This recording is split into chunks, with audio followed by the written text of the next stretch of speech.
Hello friends, তোমরা দেখছো the sapling story. আর আজকে আমি আমার ছেলেকে নিয়ে চলে এসেছি ছোট্ট একটা পার্কে আমার বাড়ির কাছে। তো এখানে আমার কাছে দেখো কিছু বীজ আছে, ইয়েলো রেন লিলি আর কাঞ্চন ফুলের। কাঞ্চন ফুল সাদা সাদা বড় বড় হয়, আর ইয়েলো রেন লিলি তো তোমরা চেনোই। তো সেই বীজগুলো আমরা এখানে বেশ ঝোপঝোপ হয়েছে জঙ্গল, তার মধ্যে ছড়িয়ে দিচ্ছি। তার কারণ একটাই, যে অতিরিক্ত বৃষ্টিতে যেন ধুয়ে বেরিয়ে না যায় বীজগুলো। এই বৃষ্টি হলো এমন সময় যেখানে কিনা আমরা বীজ থেকে বা ডাল কেটে নতুন প্রপাগেশন করতে পারি।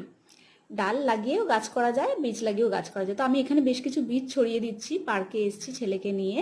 আজকে দুপুরেও ভীষণ বৃষ্টি হয়েছে, পার্ক একেবারেই ফাঁকা প্রায়, দেখতেই পাচ্ছ তোমরা। তো বীজগুলো আমরা ছড়িয়ে দিচ্ছি, ফুল হলে বেশ ভালো লাগবে দেখতে। তোমাদের আশেপাশেও তোমরা এইভাবে বীজ ছড়িয়ে দিও। আজ এই পর্যন্তই, টাটা।